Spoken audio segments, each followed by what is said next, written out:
Сайн байцгаана уу? Намайг Анонго гэдэг. Би болохоор British School of Ulaanbaatar гээд 10 жил төгссөн. Тэгээ одоо Lafayette College-д this fall явах гэж байгаа охин байна.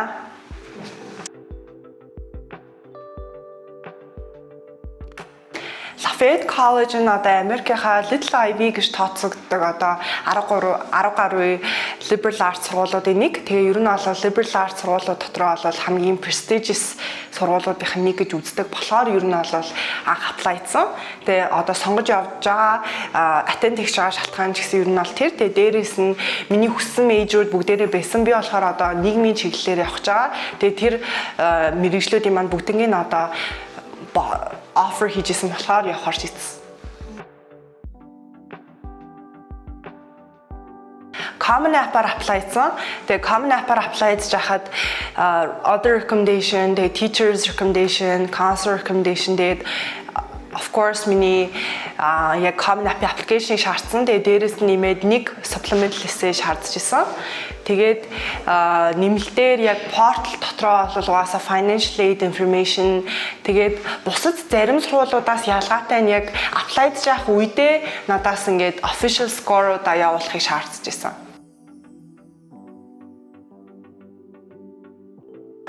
Lafayette College-д болохоор би сая хэлсэнчлэн нэг supplemental essay бичсэн. Тэгээд тэр supplemental essay нь болохоор ер нь бол why Lafayette буюу why essay байсан.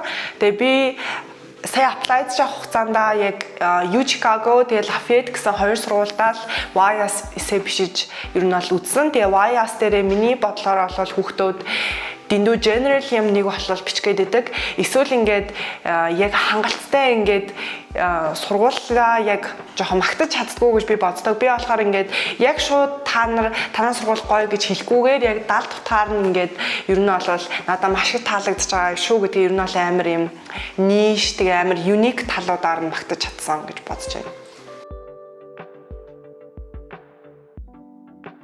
Би personal statement дээр болохоор ер нь бол одоо Монголын одоо унаач хүүхдүүдийн эрхийн талаар бичсэн. Тэгээд тэр одоо хүүхдүүдийн эрхийн төлөө ер нь бол яаж тэмцэжсэн талаараа бичсэн болохоор миний personal statement нэлээд personal тэгээ ер нь бол яг action авч чаддаг хүн гэдгийг харуулсан гэж бодож байна. Тэгээ яг нэг special note нь юу вэ гэхээр би яг Lafayette College руу болон бусад ер нь бол тэнцэн сургуулиудаасаа бүгднгээс нь ингээд заримаас нь email, заримаас нь acceptance letter дээрээ ингээд чиний personal statement чинь маш их таалагдсан гэдэг note авсан.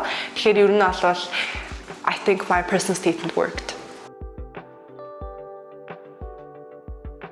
Миний major болохоор ер нь бол pre-law track-тай. Гэхдээ ер нь бол government, тэгээ social studies, political studies гэдэг ер нь бол тиймэрхүү чиглэлээр явах чаа. Гэхдээ liberal arts сургууль болохоор ер нь бол очоод яг наривчилсан ямар мэргэжлэр сурах вэ гэдгээ шийднэ. Тэгээд minor болохоор economics юм уу эсвэл data science-аар хий гэж бодож байгаа.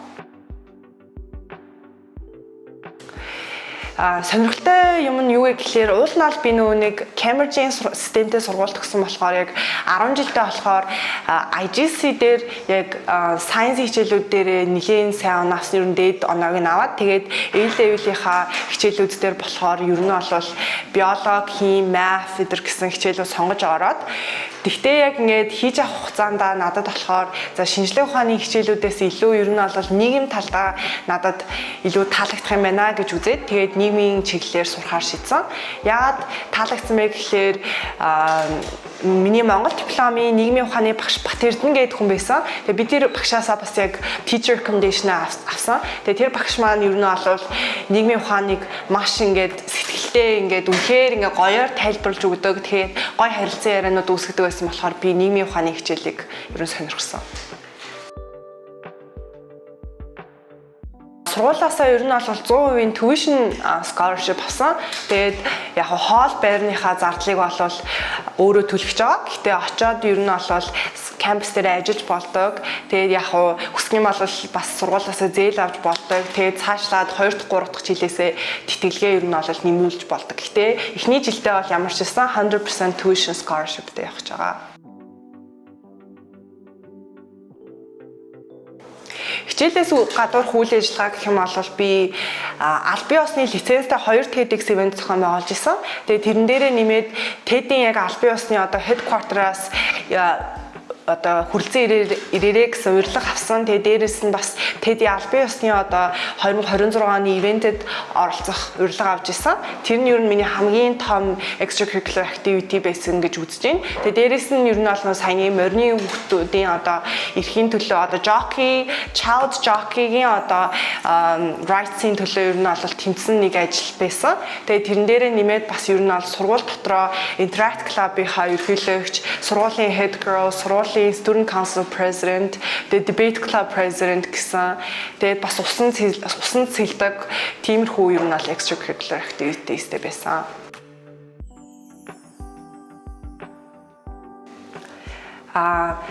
Би яг бүх сургуулиуд хийдэг үгүйг мэдэхгүй байна. Гэтэ би яг Lafayette-д ингээд enrolled одоо болоод тэрнээсээ хойш болохоор ингээд Lafayette-ийнхаа одоо нөгөө counselor одоо надад туслах, үргэлжлүүлээд туслах ингээд international counselor-луудаа ер нь бол ярьцаж үзсэн. Тэгсэн чинь нөгөө нэг угаасаа миний acceptance letter дээр бичсэн байсанчлан person statement маань ер нь бол нэлээд таалагдсан. Тэгээ би болохоор ер нь бол person statement дээрээ яг үндсэн яг зорилго нь юу байсан бэ гэхээр би одоо Lafayette-с ч юм уу одоо бусад сургуулиас авах ер нь бол education-ээрээ ирж Монгол улсын одоо хүний эрхийг ер нь үндсэн хүний эрхийг дээдэлдэг улс болгоно. Ер нь бол ямар ч хүний эрх зөрчигддөггүй тийм улс бүтээнэ гэж бичсэн байсан нэлээд таалагдсан гэсэн. Тэгээ дээрэс нь бас угаасаа яг SAT, IELTS эднийх нь бүх оноонууд нь яг дэжгүй ер нь бол хүрх ёстой одоо оноогоо давж исэн болохоор тэмцсэн гэж бодож байна.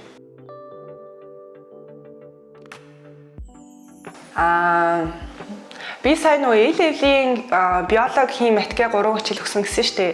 Тэр үедээ болохоор би хангалттай бэлдэж чадаагүйгээс болоод ер нь бол A-level-ийнхаа биологийн хичээл дээр ер нь бол муу дүн авч исэн, ер нь бол хангалтгүй дүн авч исэн.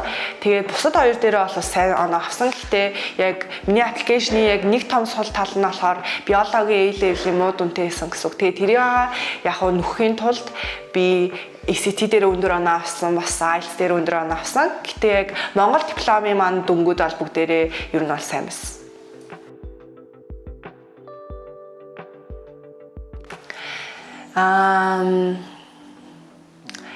Би ер нь бол SAT, IELTS хоёроо ер нь бол нэг удаа өгөөгүй, хоёулангийн ер нь бол дахин өглөөр оноо авсан.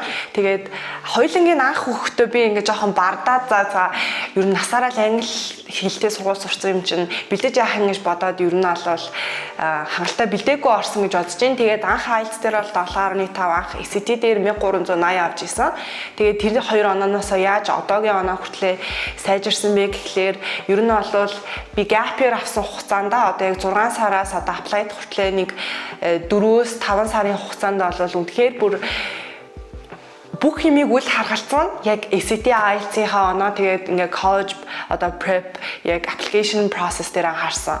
Тэгээд ер нь бол би бол найзуудтайгаач баг уулздаггүй байсан, ерөөсөө гарч ордоггүй байсан, бүр ямар ч илүү том хийдэггүй байсан, зөвхөн шалгалтандаа бэлдээл тэгэл эсээгээ бичээл явж идэг байсан. Тэгэхээр яг хичээл зүтгэл нь бол гарсан гэж бодож байна. Өргөлөө бэлтгэх үедээ за би хоёр алдаатай. Нэг нь болохоор угаасаа нөгөө A-level-ийн биологийн хангалттай дүнгүй байсан гэсэн. Тэр нь болохоор гэхдээ яг college prep одоо эхлэхээс өмнөх зүйл гэсэн үг шүү дээ. Яг аппликейшнээ бэлдэж авах хугацаанд бол би гаргасан нэг том алдаа нь personal statement-тэй бол нэлээд олон багш нараа одоо хүүхдүүдээр найзуудаараа уншуулсан. Тэгээд дэндүү олон хүнээр уншуулсан болохоор ингээд сүүлдээ болохоор ингээд яг миний хамгийн анх гаргаж ирсэн санаа нь ингээд жоохон байхгүй болоо. Тэгээд ингээд яг Ананго гэдэг хүн person statement-ээр бичсэн биш, ингээд зүгээр амар олон хүн ингээд үйлбэрээр нь бичсэн юм шиг person statement-тэй болчихсон. Тэгээ тэрнээсээ болоод би яг ингээд apply-тахаасаа хэдхэн хоногийн өмнө person statement-тэй яг ингээд эхнээс нь дахиж ингээд repolish хийгээд бичих шаардлага гарсан. Тэгэхээр миний өгөх одоо хүүхдүүд өгөх зөвлөгөө юу вэ гэхлээр person statement-тэй болов ямар ч байсан хамгийн дээдэлтэй нэг 2 counselor-оор юм уу 2 хүнээр л уншуулсан дээр supplemental эсэг болвол яг хүмүүсээр уншуулад тэгээ зөвлөгөө авахд арай гайг байдаг. Person statements чи яг чамайг хинбэ гэдгийг харуулж байгаа зүйл болохоор олон хүнээс зөвлөгөө авч болт юм.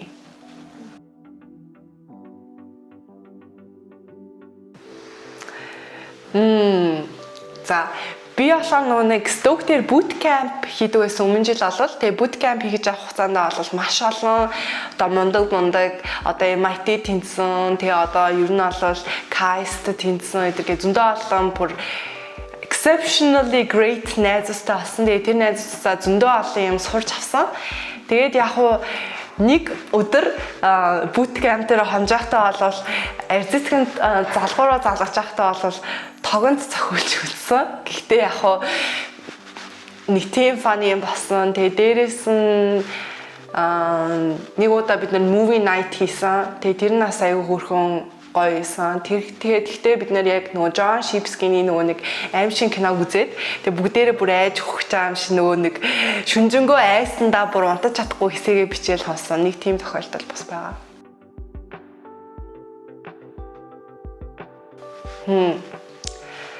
Сургуультаа очиод би бол хөрөгч судалдаж амаараа. За ингээ хөлдөөгчтэй хөрөгч. Тэгээ би ер нь бол одоо ажиллаад хөрөгч судалдаж авах мөнгө цуглуулж байгаа.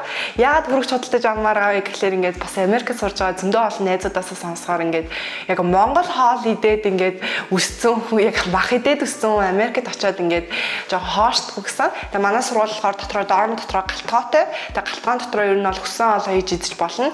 Тэгээ би ер нь бол зарим өдрүүдэд ингээд гаднаас хүнсээ цуглуулад өөрөө хооллоо хийж идэх гэж бодож байгаа. Тэхийн тулд надад хөрөгч хэрэгтэй. Гэхдээ яг дорм дотор маань ер нь бол нийтийн үргэж байгаа. Гэхдээ миний сонсноор бол нийтийн үргчэнд ингээд хоолоо хийчихээр ингээд оюутнууд ингээд шүн мөн ингээд булдагнаад гусаад идчихдэг гэсэн. Тэгэхээр ер нь бол хувийн үргчтэй болъё гэд миний ер нь хамгийн түрүүнд бодож байгаа зүйл тэр л аа.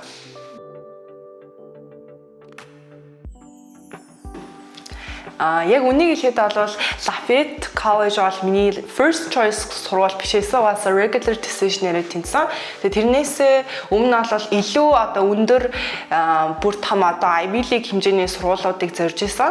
Тэгээд би Ivy хэмжээний сургууль зорж исэн болохоор тэр хэмжээндээ мундаг байх хэрэгтэй гэж өөрийгөө зоригжуулаад ер нь бол чиний эргэн тойронд ч одоо ингээд Stoke тийм олон мундаг хүүхдүүд байхад чи одоо илүү их хичээх ёстой гэж ер нь бол жоохон өөрийнхөө шарыг жоохон малтдаг байсан гэх юм уу. Тэгжээж ер нь бол бүх оноонуудаа аваад ер нь цагтаа бүх аппликейшнуудаа явуулж дуусгасан гэж бодож байна.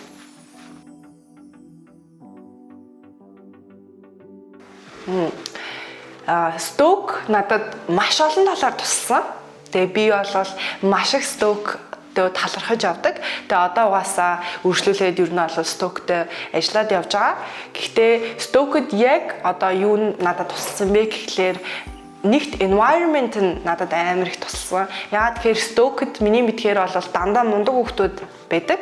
Тэгээ бүгдээрээ ингээ бие бинийгаа түлхээд бие бинийгаа илүү ингээ мундаг болохт нь ингээ түлхэц үзүүлээ явдаг болохоор ер нь бол Stoke-д ингээ орж ирсэн найзуудынхаа ачаар ингээ илүү ингээ өндөрийг зорьсон гэж бодож байна. Би анх Stoke-д орж ирэхдээ бол жижиг liberal arts сургууль байхад болно гэсэн зорилготой орж ирсэн чинь бүгдээрээ ингээд юу яриад байгаа юм бэ ингээд you can achieve much greater than that гэд намайг амар зоригжуулаад тэгээ би ингээд бүр ингээд Ivy League ер нь бол зориод тэгээд ер нь бол миний conference level болол ихсэхэд маш том нөлөө үзүүлсэн.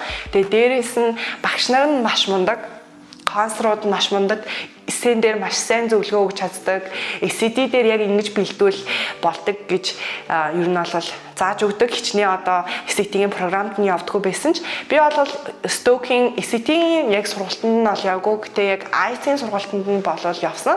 Тэгээд багш нар нь амар сэтгэлтэй ингээд би шалгалтынхаа цагийг авсан чинь ингээд ямар ч ингээд надаас төлбөр авахгүйгээр ингээд өдөртөө 30 минутаас 1 цаг ингээд надтай зүгээр суугаад англиар яриад миний speaking-ийг сайжруулаад тэг хүссэн үедээ ингээд хурж ирээд mock хийж болно шүү гэд. Тэгээ ер нь бол үнэхээр ингээд төлбөр төлөөд тэр төлбөртөө ингээд хангалттай ингээд буцаа dedication авмаар байвал би та бүхнийг Stoke-ийг зорж ирээсэй гэж хүснэ.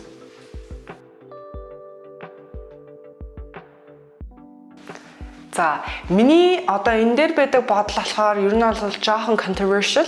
Яагаад controversial гэж хэлж байгаа вэ гэхлээр зарим хүмүүс хамгийн том сургуулийн зөөр гэж хэлдэг. Хамгийн том сургуулийн зорж иж одоо том зүйлд хүрнэ гэж боддог. Зарим нь болохоор зөвхөн одоо ер нь бол safety өөрийнхөө чадах сургуулиуд руу явуул гэж боддог. Би бол яг ингээд холиод явуулсан дээр гэж бодож байна.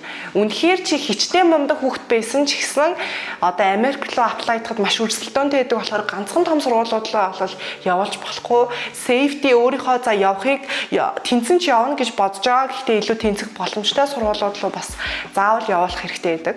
Тэгээд бас өөрийгөө доогуур үнэлээд ганцхан жижигхэн сургуулиуд руу бас явуулж болохгүй яа. Тэгэхээр чиний оноо ч хангалтгүй байсан ч гэсэн ямар нэгэн тохиолдолд яндаа ч таарад эсээ чин таалагдаад Харвард ч орчих магадaltaй. Тэгэхээр ер нь бол томлоон ч явуул, жижиглүүн ч явуул, дундлуун ч явуул.